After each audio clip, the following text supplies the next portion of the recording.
छत्रपती शिवाजी महाराज की जय, छत्रपती संभाजी महाराज की जय. शाहू फुले आंबेडकर आणि आदरणीय भाऊसाहेब महाराजांना अभिवादन करून त्याच्या पटकळ जिल्हा परिषद संवाद मेळावा आहे त्यासाठी आपले सर्वांचे लाडके नेते आणि महाराष्ट्र राज्याचे बांधकाम मंत्री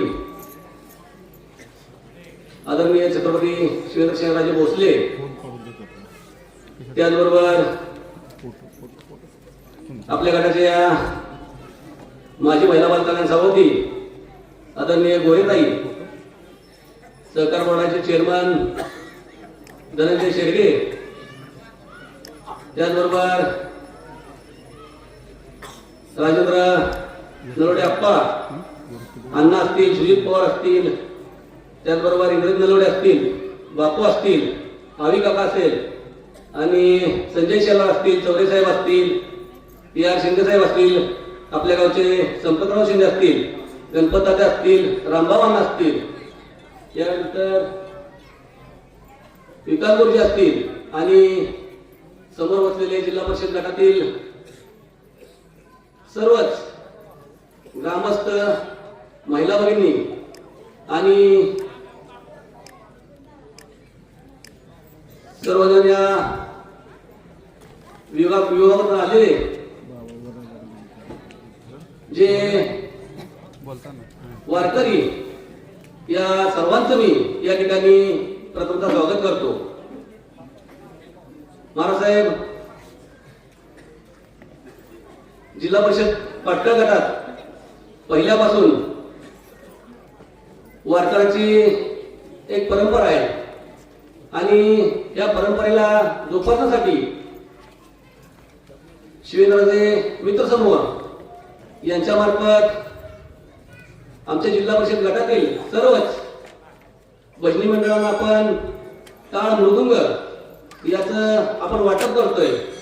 त्याचबरोबर आमच्या इथे पशुधनची संख्या जास्त आहे, त्यामुळे पशुधन आणखीन वाढावं यासाठी आपण शिवेंद्रराजे मित्र समूहाच्या वतीने सर्वच लोकांना एक दुधाची किटली देतोय आणि महाराष्ट्रात आपल्या पाटकळ जिल्हा परिषद गटात आपण महिलांसाठी घरोघरी जी स्वच्छता आपल्या घरात राहावी म्हणून आपण घरोघरी डस्टबिन वाटप केलेलं आहे. हे सर्व कामं आदरणीय छत्रपती शिवेंद्रसिंह महाराज मित्र समूह यांच्या मार्फत केलेले आहे. महाराजसाहेब मला एकच सांगायचे की हा गट आदरणीय भाऊसाहेब महाराजांना मानणारा होता आणि समोर बसलेली सगळी लोक ही भाऊसाहेब महाराजांनंतर आदरणीय छत्रपती शिवेंद्रसिंह महाराज यांच्यावर ही सगळी लोक आमची प्रेम करणारी लोक आहेत. ही हा पाटकळ गट भाऊसाहेब महाराजांचा होता आणि आहे आणि इथून पुढे सुद्धा छत्रपती शिवेंद्रसिंह महाराजांचाच राहील या ठिकाणी एवढंच महाराजसाहेब तुम्हाला आम्ही शब्द देतो. महाराजसाहेब सांगण्यासारख्या खूप गोष्टी आहेत. या ठिकाणी आमच्या इथे संगमेश्वर मंदिराला एक मोठं मंदिर आहे. महाराजसाहेब आपण या ठिकाणी मध्ये आपण निधी आणला होता पण तो निधी काही कारणास्तव माघारी गेला. पण आमचा एकच मागणी आहे तुम्हाला की आपण आता राज्याचे मंत्री आहात, आम्हाला ते देवस्थान क वर्गामध्ये मिळावं आणि क वर्गातून आम्हाला वाटते आता तुम्ही बांधकाम खात्यातून त्या संगमेश्वर मंदिरासाठी 4 कोटी रुपये निधी हा महाराजसाहेबांनी मंजूर केलेला आहे आणि प्रत्येक गावात महाराजसाहेबांचा मतदारसंघ नसताना सुद्धा मला वाटते त्या आभार आहेत किंवा आपण सगळेजण आहे की प्रत्येक गावात महाराजसाहेबांचा मतदारसंघ नसताना सुद्धा महाराजसाहेबांनी 5 वर्षे आपल्याला कुठल्या ना कुठल्या कारणास्तव एक प्रत्येक गावाला जिल्हा परिषद गटात कामं दिले. ही आपण विसरून चालणार नाही आणि छत्रपती शिवेंद्रसिंह महाराजांना बाबाजींना आपल्या मुख्यमंत्री साहेब देवेंद्र फडणवीस साहेबांनी राज्याची जबाबदारी दिलेली आहे आणि राज्याची जबाबदारी देत असताना त्यांच्यावर एक मोठी जबाबदारी या ठिकाणी महाराज साहेबांच्या खांद्यावर दिली आहे आणि ती जबाबदारी महाराज साहेबांच्या बरोबर आपल्यालाही पूर्ण करायची आहे. आता या ठिकाणी जी महाराज साहेब आम्ही एकच शब्द देतो, जी काय तुम्ही निर्णय घेताल त्या ठिकाणी आमचा पाटण जिल्हा परिषद गट योगेश आपण सगळेजण आपण सर्वजण आम्ही या ठिकाणी समोर बसलेले प्रमुख कार्यकर्ते प्रत्येक गावातून आलेले आहेत. हे शब्द देतो की तुम्ही जे म्हणताल तेच या पाटण गटात होईल. कसं आहे, बाबाराजे म्हणतील तसं हेच या ठिकाणी मी सांगू इच्छितो. आणि महाराज साहेब आपण या ठिकाणी आलात आणि पाटण गटासाठी आपण वेळ दिला. महाराज साहेब आम्ही सर्वजण आता तुम्ही जिथे आहात त्या ठिकाणीच आम्ही सर्वजण कमळाचे चिन्ह आपण सगळ्यांनाच या ठिकाणी इथून पुढे इलेक्शन लढायचे. त्यामुळं महाराज साहेब जो आदेश तुमचा येईल तोच आम्ही या ठिकाणी पाळणार आहे एवढाच या ठिकाणी शब्द देतो आणि माझा प्रस्ताव संपवतो. आणि महाराज साहेब आपण आलात, आपला आशीर्वाद आमच्याबद्दल राहू द्या. त्याचबरोबर पाटण जिल्हा परिषद गटावर आपलं लक्ष आपलं राहू द्या एवढंच या ठिकाणी विनंती करतो आणि मी थांबतो. रामकृष्ण हरी. पाटण जिल्हा परिषद गटातील तरुण नेतृत्व आणि राहुल शिंदे यांच्या माध्यमातून आज हा कार्यक्रम इथे होतोय.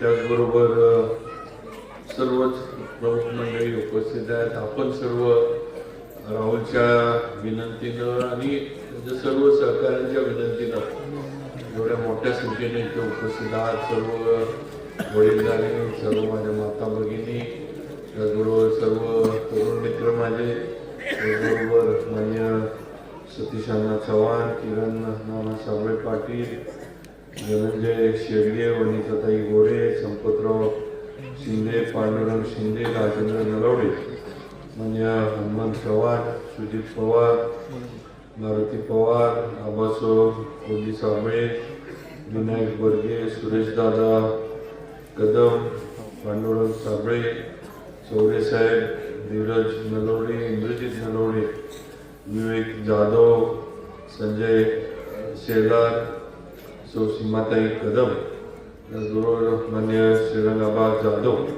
आणि सर्व उपस्थित स्टेजवरची प्रमुख मंडळी. थोडी माझी तब्येत गेली 2 दिवस बाहेर आल्याच्यामुळं बरी नाही आहे, त्यामुळं थोडं मी जास्त काही बोलणार नाही. पण मी आवर्जून या कार्यक्रमाला का आलो होता, अनेक दिवस राहुलचं कार्यक्रम काहीतरी पाटणमध्ये घ्यायचा, सगळ्यांना एकत्र बोलवायचं असं नियोजन अनेक दिवस चाललं होतं आणि एक अतिशय चांगली त्यांना संकल्पना मांडली की जे आपल्या पाटण गटातील भजनी मंडळ आहे यांना भजनी साहित्य आणि त्याचबरोबर आज गावातल्यांना गाव शेतीच्या मध्ये आपलं पुढं आहे आणि असंच गावाची प्रगती शेतीच्या याच्यात पशुधनाच्या याच्यात झाली पाहिजे म्हणून शेतकऱ्यांना किटलीचं वाटप, त्याचबरोबर घरामध्ये स्वच्छता राहावी, परिसर स्वच्छ राहावा म्हणून गावातील महिलांना डस्टबिनचं सुद्धा वाटप, अशी विविध कार्यक्रम एक वेगळी संकल्पना मांडून मान्य राहुल शिंदे यांनी या ठिकाणी घेतल्या. राहुलचं काम आपण अनेक वर्ष बघतोय आणि नक्कीच तरुण नेतृत्व आहे, काम करण्याची त्याच्यामध्ये इच्छा आहे, काम करण्याची धमक आहे आणि गेले मला वाटते 10 वर्ष मला वाटते जिल्हा परिषद पंचायत समिती 10 वर्ष ना 10 वर्ष पंचायत समिती आणि जिल्हा परिषद या क्षेत्रामध्ये त्यांनी दोन्हीकडे काम केले. जिल्हा परिषदची कामं असू दे, पंचायत समितीच्या सदस्य म्हणून असू दे, हे काम केले, ग्रामपंचायत असेल, सोसायटी असेल, इतर काही विषय असतील, सगळ्या याच्यामध्ये त्याचा सहभाग हा नेहमी राहिलेला आहे, हे आपण सगळ्यांनी अनुभवलेलं आहे.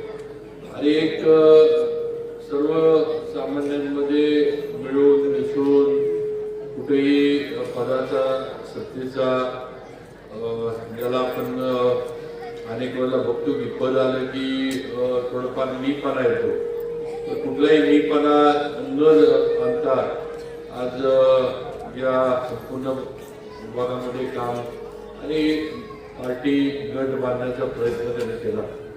आणि आज ही नवीन संकल्पना मांडली आहे, भजनी मंडळांना साहित्य देणं. शेवटी भजनी मंडळ आणि पारायण कीर्तन भजनं ही आपली परंपरा आहे, ही आपली म्हणजे संस्कृती आहे आणि जपण्याचं काम आपण केलं पाहिजे. आणि आज हेच काम राहुलच्या माध्यमातून होते. आज पाटकर असेल किंवा नव्यानं जाता वरिये, रामनगर, पानमळेवाडी ही 2-3 गावं या जिल्हा परिषद गटात आली, त्या गावांचं हे असं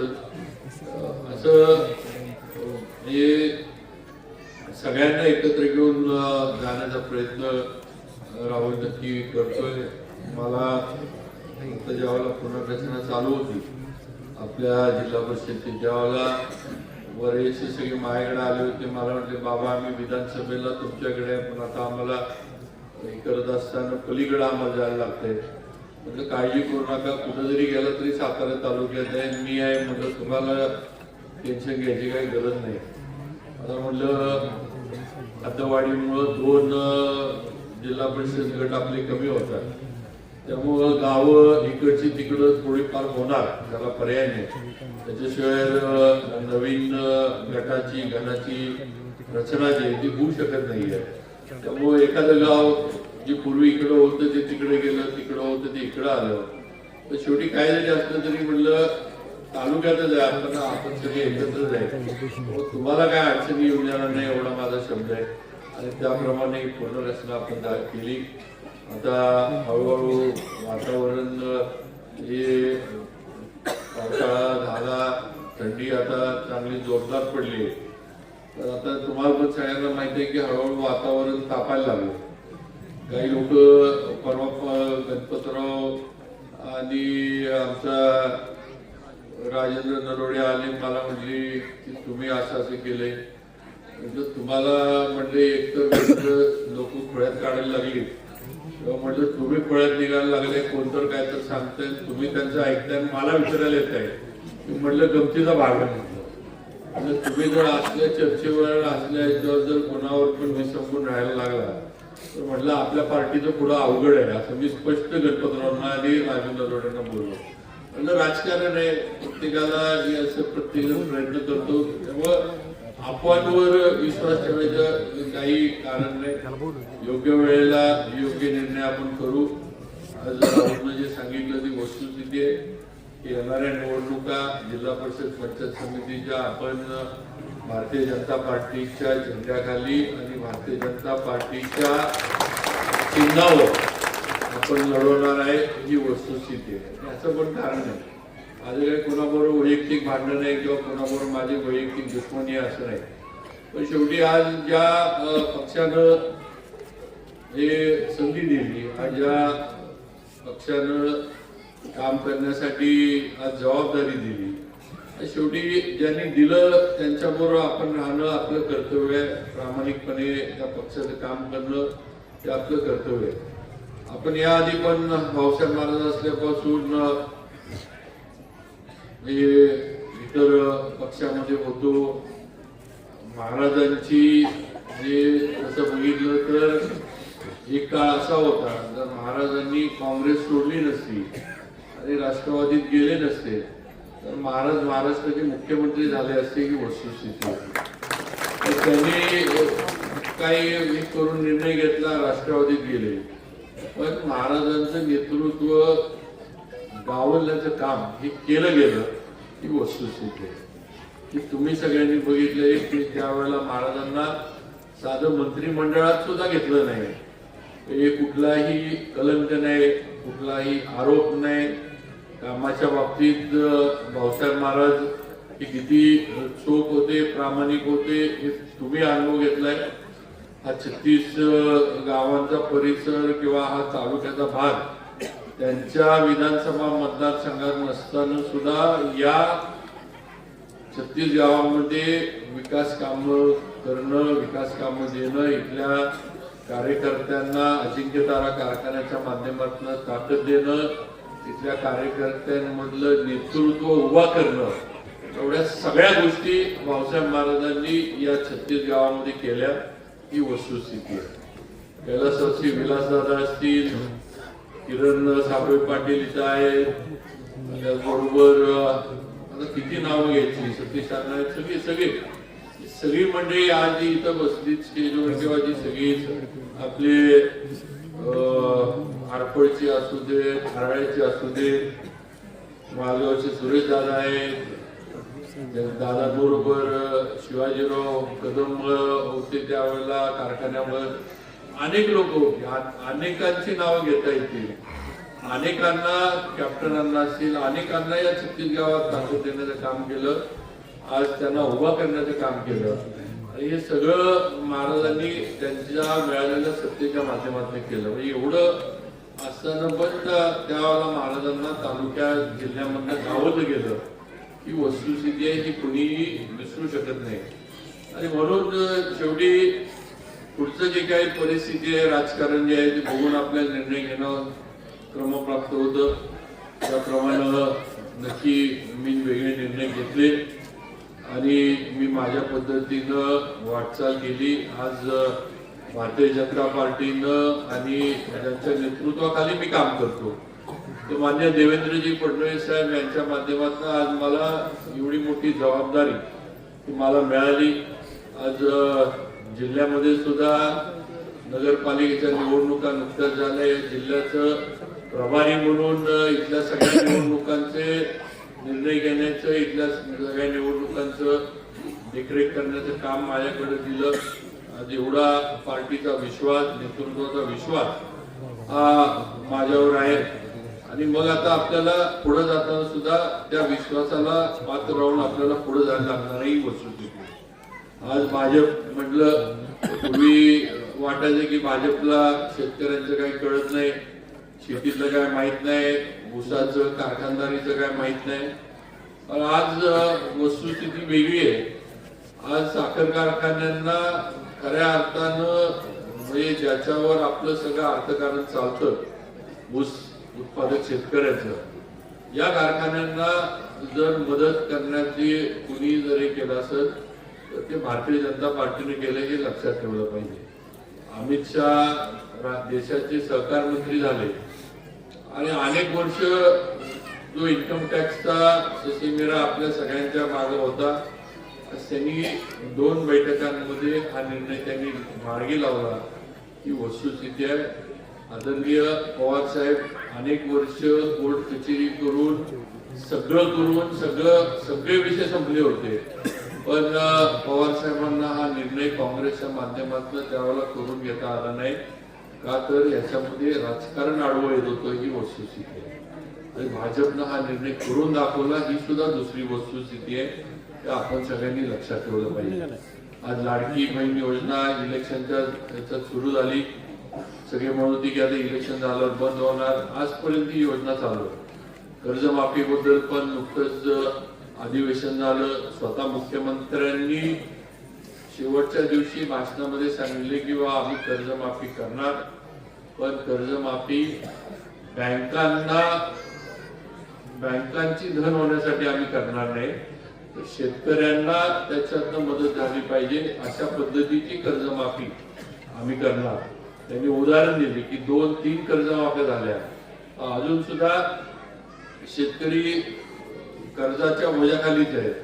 बँकांच्या वसुल्या झाल्या, बँका झाल्या, पण शेतकऱ्याचं कर्ज कमी होईना.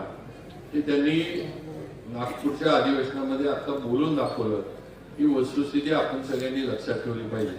आणि म्हणून आज शेवटी जो पक्ष या देशासाठी, या देशाच्या भवितव्यासाठी, या देशाला जगामधला सर्वश्रेष्ठ देश करण्यासाठी, सर्वश्रेष्ठ भारत करण्यासाठी जो पक्ष जे नेतृत्व काम करतंय, पंतप्रधान मोदीजींच्या नेतृत्वाच्या बरोबर आता आपण पण जाणं क्रमप्राप्त आहे असं म्हटलं तरी काही चुकीचं ठरणार नाही.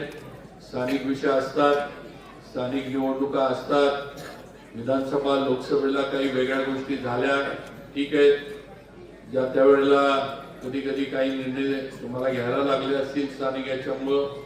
पण आता या सगळ्या गोष्टी बाजूला ठेवून आपल्याला तालुक्याच्या भविष्याचा निर्णय आपल्याला करायला लागणार आहे.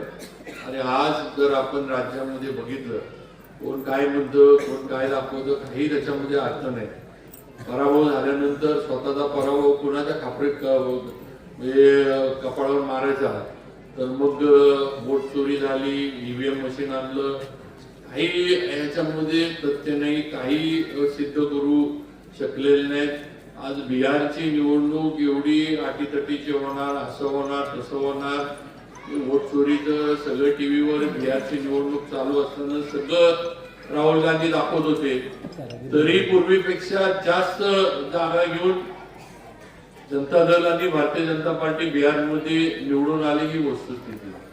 व पराभव झाला की ईव्हीएम वर बोट दाखवायचं आणि भाजप हारली की मग लोकशाही जिंकली म्हणायचं. अशा पद्धतीचा विरोधकांचं नुसतं म्हणजे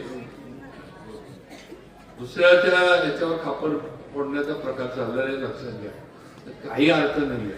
काही निवडणूक आयोगाने एवढ्या संध्या दिल्या, काही हे पुरावे देऊन सिद्ध करू शकले नाही, ती वस्तुस्थिती आहे. तेव्हा आता ह्या गोष्टींकडे लक्ष देणं, या गोष्टींकडे आपण सुद्धा बघण्याची गरज नाही. शेवटी आपल्याला पण आपल्या तालुक्याचं आपल्या जिल्ह्याची प्रगती झाली पाहिजे. आपल्या इथं आज एवढी आपण आता मोठी कामं चालू केली. आपण आता आपला वाडेफाटातील लोणंद रस्त्याचं काम हातामध्ये घेतलंय.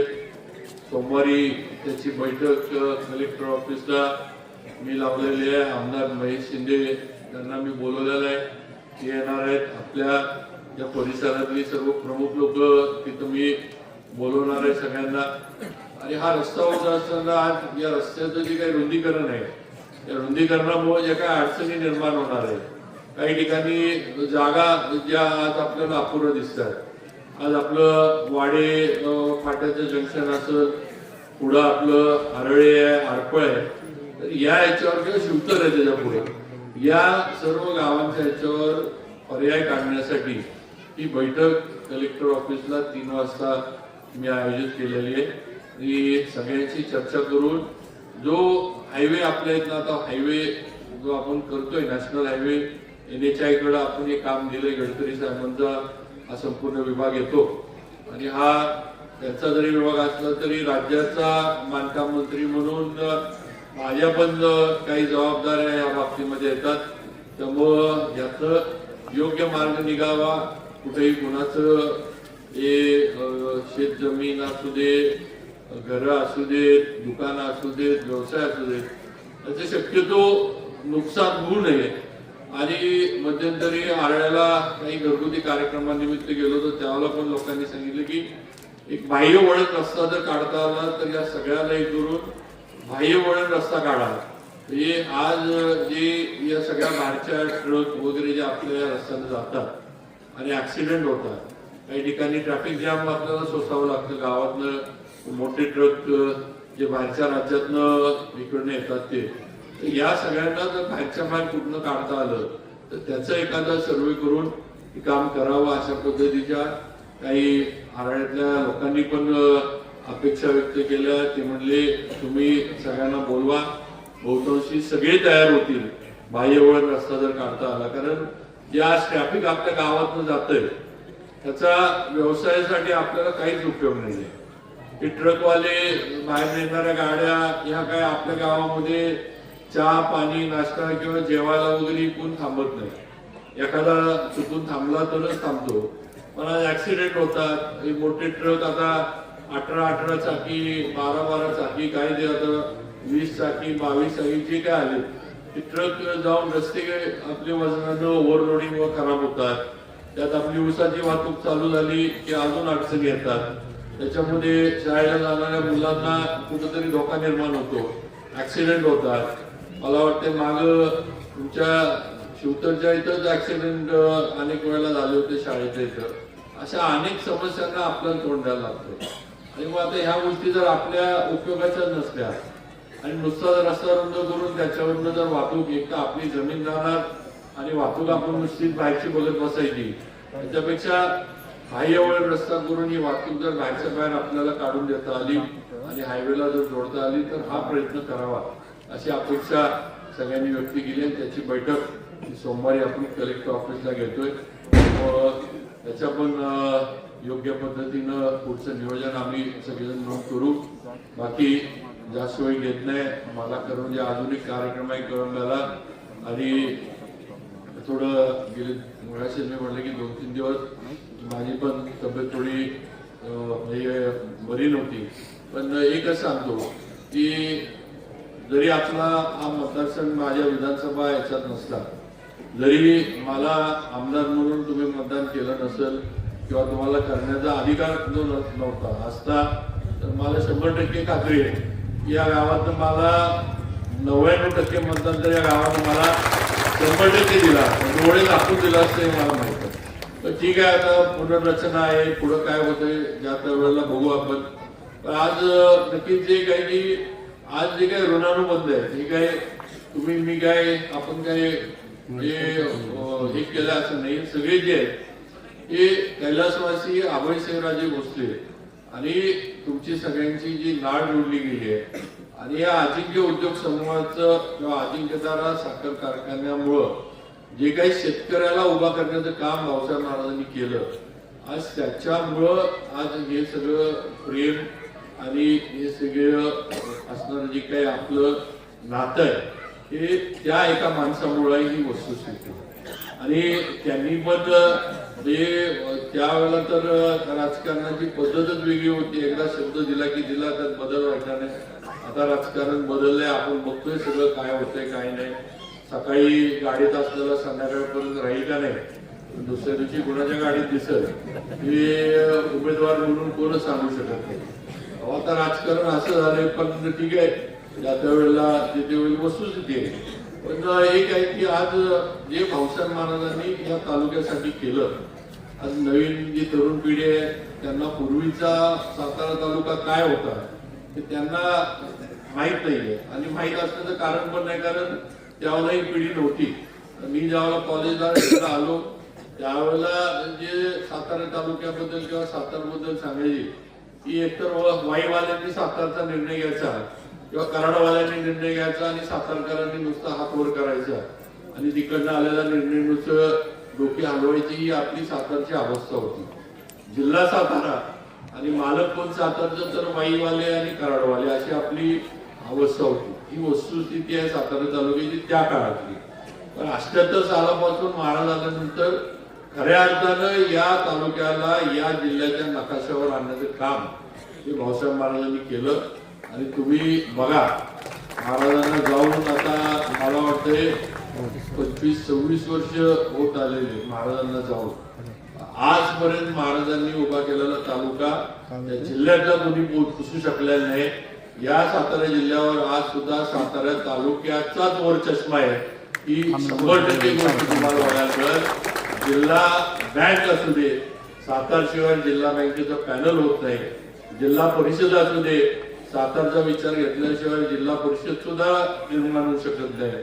अशी या तालुक्याची ओळख ही फक्त आणि फक्त अभयसिंहराजे भोसले या माणसामुळे झाली, हे विसरू नका एवढंच सांगतो.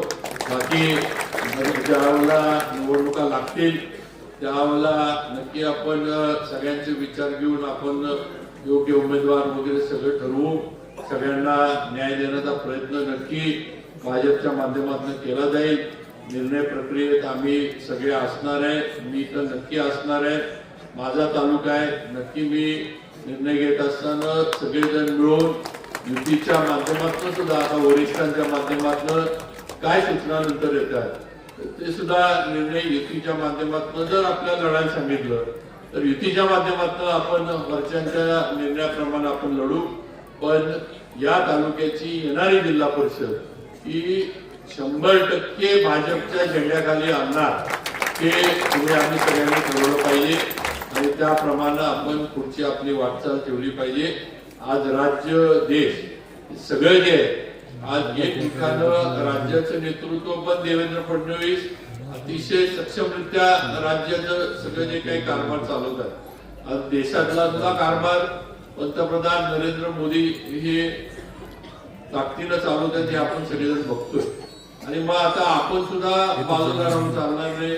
म्हणतात ना, प्रवाहाच्या विरोधात जाऊन काही होत नाही. प्रवाहाच्या विरोधात जाऊन शेवटी दम लागतो आणि गटागळ्या खाऊन बुडायला लागतं. तेव्हा आपण सुद्धा प्रवाहाच्या विरोधात जाऊन उपयोग नाही. प्रवाहाबरोबर राहिलं तर आपल्या तालुक्याचा, आपल्या जिल्ह्याचा विकास हा आपल्याला करता येणार आहे, ही वस्तुस्थिती आहे. तेव्हा माझी आपल्याला विनंती आहे की नक्कीच पुढच्या याच्यामध्ये राहुलच्या नेतृत्वाखाली पाटकळ जिल्हा परिषद गटातील आम्ही सुद्धा सर्वजण, हे मी असं कोणाची उमेदवारी जाहीर करणार नाही किंवा केली असा नाही विषय, पण आज राहुलचं एक तरुण नेतृत्व आहे. सगळ्यांना बरोबर आणण्याचं, सगळ्यांना बरोबर ठेवण्याचा प्रयत्न तो नेहमी करत असतो आणि योग्य वेळेला सगळ्यांचे विचार घेऊन योग्य निर्णय आपण करू एवढं आपल्याला 100% या ठिकाणी सांगतो. नक्कीच राहुलच्या वेगवेगळ्या कामांमध्ये माझं सहकार्य नेहमी त्याला राहिलेलं आहे. काही अडचणी येतात, काही अडचणी आल्या होत्या, तर शेवटी जो काम करतो त्यालाच अडचणी येतात. जो निवांत बसतो त्याला अडचणी यायचं काही विषय नसतो. त्यामुळे शेवटी अडचणी येत राहतात. अडचणी आल्या तरी निराश न होता काम करत राहिलं पाहिजे, तर समाज आपल्याला साथ देतो असं माझं तर स्पष्ट मत आहे. एखादी निवडणूक वर खाली झाली, एखाद्या निवडणुकीत पराभव झाला म्हणून थांबण्यात अर्थ नसतो. आपण जर पुढे काम करत राहिलो तर आज ना उद्या लोकांच्या माध्यमातून, समाजाच्या माध्यमातून आपल्याला न्याय मिळतो. ही वस्तुस्थिती सर्व माझ्या तरुण मित्रांनी लक्षात ठेवली पाहिजे. बऱ्याच वेळेला काय होतं, सगळ्या तरुणांना असं वाटतं की आपण उमेदवारी आहे, माझं गाव माझ्या मागे आहे, मी काम केले. प्रत्येक जण ताकदीचा असतो, पण शेवटी उमेदवारी ठरवताना एकालाच आपण अधिकृत उमेदवार म्हणू शकतो. बाकी असं काही एक अधिकृत बाकीचे बी टीम वगैरे असं काही करता येत नाही राजकारणात. शेवटी विश्वासार्हता राहत नाही, ही वस्तुस्थिती आहे. त्यामुळे शेवटी सर्व तरुणांनी लक्षात ठेवलं पाहिजे किंवा इच्छुक आहेत त्यांनी पक्षाकडे मागणी करा. तुमची ताकद आहे, कुणीही कमी नाही, प्रत्येक जण ताकदीचा आहे, त्याबद्दल दुमत नाही. पण ज्या वेळेला अंतिम निर्णय पक्षाच्या माध्यमातून घेतला जाईल त्यावेळेला पक्षाबरोबर आणि पक्षाच्या निर्णयाबरोबर ठामपणे राहणं हे आपलं प्रथम कर्तव्य आहे. आणि नंतर 100% तुम्हाला काम करण्याची संधी या ना त्या मार्गाने कुठे ना कुठे मिळेल. एक निवडणूक हातात गेली की आपलं सगळं संपलं आणि पुढे आपल्याला आता काहीच मिळणार नाही, अशी भावना कुणी मनामध्ये निर्माण होऊन देऊ नका. निवडणूक म्हणजे राजकारणातला, समाजकारणातला अंतिम टप्पा आहे असं अजिबात समजायचं काही कारण नाही. एक साधन आहे ते काम करण्याचं, ही वस्तुस्थिती आहे. म्हणजे पद जे मिळतं, पंचायत समिती असू दे, जिल्हा परिषद असू दे, एक साधन आहे समाजकार्य करण्याचं, विकास कामं करण्याची. पण तेच एक मार्ग आहे किंवा त्याच्या माध्यमातून मी करू शकतो असं पण नाही, हे लक्षात घ्या. हे मला माझ्या सर्व तरुण मित्रांना सांगायचे. आणि म्हणून पक्ष संघटना आणि पक्ष नेतृत्व हे तुमच्या आमच्या दृष्टीनं महत्वाचं आहे. आणि त्याप्रमाणे आपण सगळ्यांनी पक्षाच्या निर्णयाबरोबर जो काही होईल, अ ब क कोण उमेदवार जो दिला जाईल त्या ह्याच्याबरोबर सगळ्यांनी ताकदीनं राहायचंय एवढे सगळ्यांना विनंती करतो. राहुलचं परत एकदा आणि त्याच्या मित्र परिवाराचं मनापासून अभिनंदन करतो. आज हा कार्यक्रम घेतला, इथं भजनी मंडळांना साहित्य, शेतकरी बंधूंना किटलीचं वाटप आणि त्याचबरोबर आपल्या महिला भगिनींना स्वच्छतेसाठी डस्टबिनचं वाटप असे तिहेरी कार्यक्रम राबवून इथं पार पडले, त्याचं अभिनंदन करतो. कारखाने हंगाम चालू आहेत. थोडं शेती अधिकारी माझ्याकडे सध्या बोलत असतात, साहेब ऊसाच्या बाबतीमध्ये बाहेरची यंत्रणा इतकी आहे, शेतकरी थांबत नाहीत.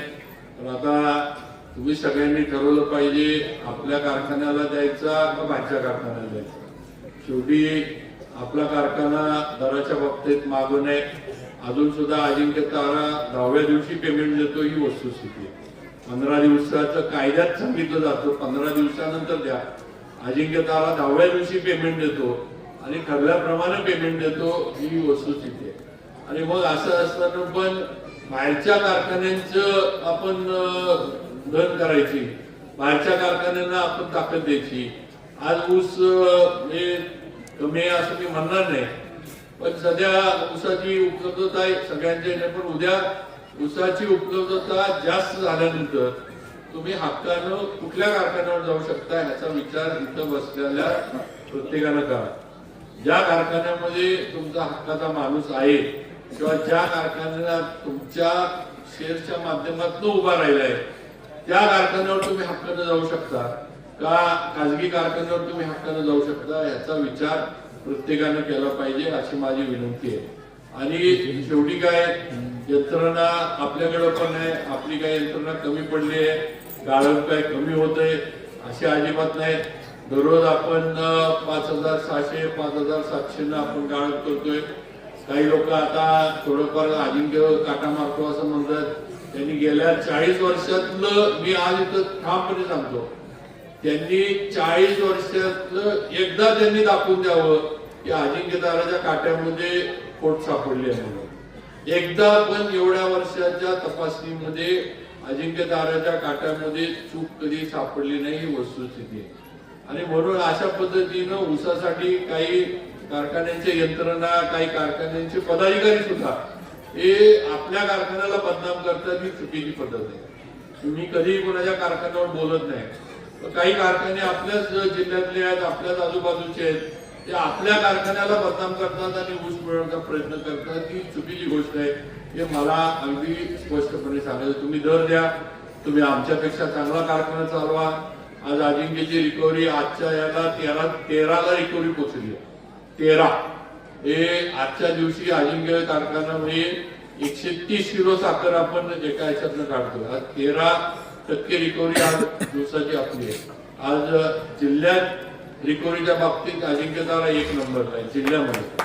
आता एवढं सगळं आपलं असताना आपण सुद्धा सगळ्यांनी कारखान्याच्या बाबतीत थोडं थांबायला लागणार आहे. का थांबायला आपल्याला शेवटी 8 लाखापर्यंत गाळप करायचं. आज 8 लाखाचा गाळप करायचं म्हटलं तर थोडाफार ऊस आपल्याला गेटकेचा आणायला लागतो ही वस्तुस्थिती आहे. आज कोरेगाव असेल, खटाव असेल, उमरज असेल, कराडच्या भागात आपल्या यंत्र काही टोळ्या चालल्यात. आपण आता वाईकडं आणि जावळीकडे जात नाही का तर प्रतापगड कारखाना आपण अजिंक्यच्या माध्यमातून चालवतोय म्हणून इकडं आपल्याला प्रतापगडला ऊस कमी पडू नये म्हणून या 2 तालुक्यातनं आपण अजिबात ऊस आणत नाही. असं असताना बाहेरचे इथं जे खाजगी कारखाने आहेत त्यांना जर आपण मदत करायला लागलो आणि जो कारखाना आपला आहे, आज ठीक आहे मी तिथे आहे, आज मी तिथं संचालक म्हणून बसलोय. एखाद्या वेळेस उद्याच्या याच्यामध्ये तुम्ही संचालक असाल, उद्याच्या याच्यामध्ये तुमचा कोणतरी तिथं निवडून येऊन बसेल. 5 वर्षांना निवडणूक होतात, कुणीही तिथं डायरेक्ट होऊ शकतं. उद्या आमचं जर कामकाज आवडलं नाही तर मतदान करून लोक मला बाहेर काढू शकतात. मी काय त्या कारखान्याचा मालक आहे किंवा मी काय त्या कारखान्याचा अजिंक्यतारा हा फक्त माझाच आहे असं अजिबात नाही. हा सभासदांचा कारखाना आहे. 28,000 सभासदांचा हा कारखाना ही वस्तुस्थिती लक्षात ठेवा. आज हा कारखाना तुमच्या पैशातनं भाऊसाहेब महाराजांनी उभा केलाय. आज 60,000 टनावरनं 8 लाख टनावर आपण पोहोचलोय. 8 लाख टनाचा आपण गाळप करायला आज आपली ताकद आहे. आज पुढे सुद्धा आपण वाढवू, पण योग्य वेळेला वाढवू. आज गाळप क्षमता नुसती वाढवण्यामध्ये अर्थ नाही.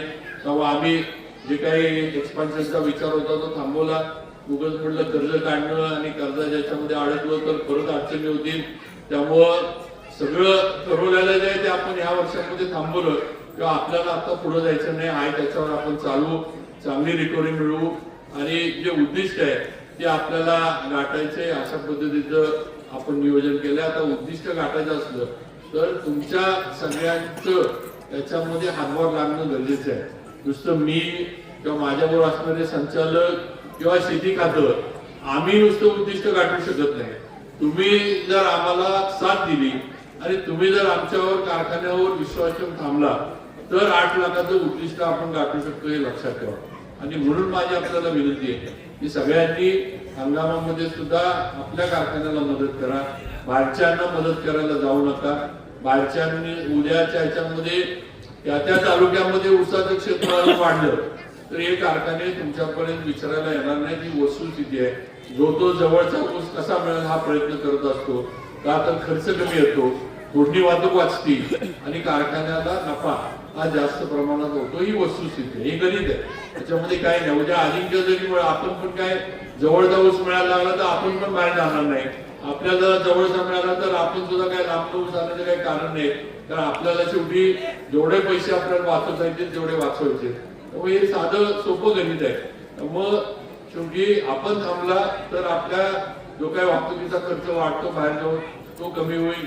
4 पैसे आपल्याला अजून पुढे वाढवून मिळतील, कामगारांना वाढवून मिळतील. आज याचा विचार आपण सगळ्यांनी करा एवढी विनंती करतो. बाकी राहुलला परत एकदा त्याचं अभिनंदन करतो या सगळ्या कार्यक्रमाच्या निमित्तानं. आणि आपल्या सर्वांचं आपण एवढ्या उशीरपर्यंत थांबला, सगळ्या माझ्या भगिनी थांबल्या, माता भगिनी थांबल्या, वडीलधारे सगळे थांबले, सगळ्यांच्या मनापासून आभार मानतो आणि माझे 2 शब्द थांबवतो. जय हिंद, जय महाराष्ट्र.